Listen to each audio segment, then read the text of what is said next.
Cinema ఇండస్ట్రీలో తనకంటూ ప్రత్యేకమైన గుర్తింపును సంపాదించుకున్న హీరోలలో రవితేజ ఒకరు.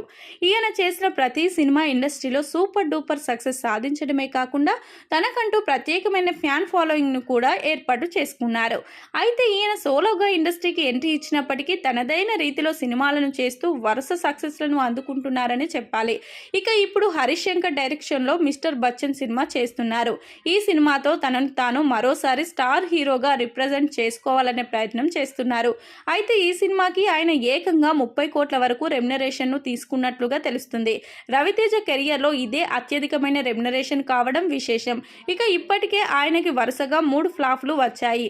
అయినప్పటికీ తను ఎక్కడా తగ్గకుండా రెమ్యునరేషన్ విషయంలో కాంప్రమైజ్ అయితే అవడం లేదు. ఈ రేంజ్లో తన రెమ్యునరేషన్ తీసుకుంటూ ముందుకు సాగుతున్నాడు కాబట్టే ఆయన ఇప్పటికీ టాప్ హీరోగా గుర్తించబడుతున్నారు. ఇక ఈ సినిమా బడ్జెట్ 60 కోట్లు అని తెలుస్తుంది. మరి మొత్తం సినిమాని హరీష్ శంకర్ భారీ స్థాయిలో తెరకెక్కిస్తున్నట్లుగా తెలుస్తుంది. మరి రవితేజకి ఉన్న మార్కెట్ ప్రకారం ఆయన మీద హెవీ బడ్జెట్ పెట్టడం అనేది చాలా రిస్క్తో కూడుకున్న పని కాబట్టి ఈ సినిమాని తక్కువ బడ్జెట్లో పూర్తి చేయాలనే ప్రయత్నం చేస్తున్నట్లుగా తెలుస్తుంది.